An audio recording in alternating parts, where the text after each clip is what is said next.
We installed the remote controller and receiver. Right now we will delete the memory from the receiver. Белая Push the кнопочка. button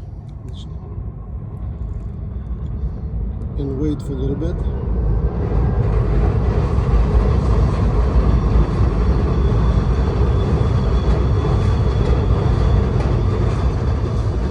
Okay, memory is cleared. Right now we're programming the door handle. Push the button.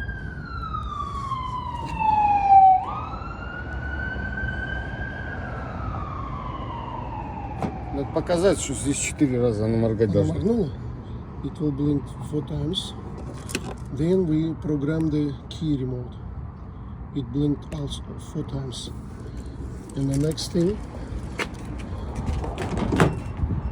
door handle is programmed.